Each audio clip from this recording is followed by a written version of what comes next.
ಈ ಬಾರಿ ರಾಜ್ಯದ ಬಹುತೇಕ ಜಿಲ್ಲೆಗಳಲ್ಲಿ ಉತ್ತಮವಾಗಿ ಮಳೆಯಾಗಿದೆ. ಬಟ್ ವಿಜಯಪುರದಲ್ಲಿ ಮಳೆ ಈ ಬಾರಿಯೂ ಕೂಡ ಕೈ ಕೊಟ್ಟಿದೆ.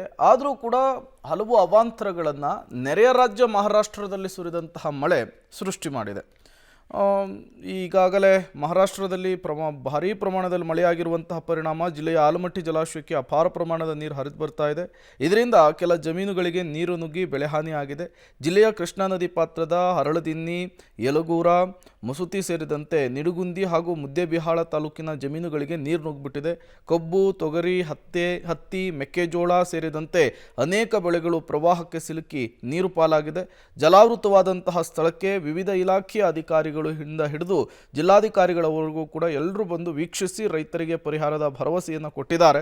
ಆದರೆ ಪ್ರವಾಹ ತಗ್ಗಿ ತಿಂಗಳು ಕಳೆದರೂ ಕೂಡ ಪರಿಹಾರ ಮಾತ್ರ ಬಂದಿಲ್ಲಂತೆ. ಇದು ಸ್ಥಳೀಯರ ಆಕ್ರೋಶವನ್ನು ಜಾಸ್ತಿ ಮಾಡ್ತಾ ಇದೆ. ಈ ಥರ ಅಧಿಕಾರಿಗಳು ಬಂದಿಲ್ಲ ಸರ್. ಅವಾಗೇ ಸ್ವಲ್ಪ ನೀರು ನಿಂತಾಗ ಅಷ್ಟು ಬಂದಿದ್ರು. ಅದಾದ್ಮೇಲೆ ಯಾರು ಅಧಿಕಾರಿಗಳು ತಲಾಟಿ ಸ್ವಲ್ಪ ತಹಸೀಲ್ದಾರ್ ಬಂದು ಹೋದರು. ಅದನ್ನ ಬಿಟ್ಟರೆ ಯಾರೂ ಬಂದಿಲ್ಲ.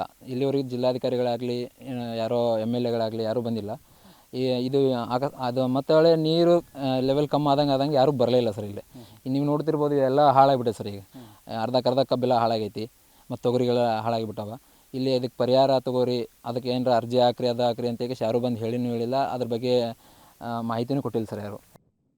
ಈ ಬಾರಿ ಕೃಷ್ಣಾ ಜಲಾಶಯಕ್ಕೆ ನೀರು ಅಪಾರ ಪ್ರಮಾಣದಲ್ಲಿ ಹರಿದು ಬಂದ ಪರಿಣಾಮವಾಗಿ ಆಲಮಟ್ಟಿ ಸಮೀಪ ಅಂದರೆ ನಡುಗುಂದಿ ತಾಲೂಕಿನ ಆಲಮಟ್ಟಿ ಹತ್ತಿರತಕ್ಕಂಥ ಅರಳದಿನ್ನಿ, ಯಲಗೂರು ಇನ್ನಿತರ ಹಳ್ಳಿಗಳಲ್ಲಿ ಅಂದರೆ ರೈತರು ಬಿತ್ತನೆ ಮಾಡತಕ್ಕಂಥ ಜಮೀನುಗಳಲ್ಲಿ ಅಂದರೆ ಕಬ್ಬು ಇರ್ಬೋದು, ಹತ್ತಿ ಇರ್ಬೋದು, ಶೇಂಗಾ ಇರ್ಬೋದು, ಮೆಕ್ಕೆಜೋಳ ಇನ್ನಿತರ ಮುಂಗಾರು ಬಿತ್ತನೆ ಬೆಳೆಗಳು ಸಂಪೂರ್ಣ ನೀರಿನ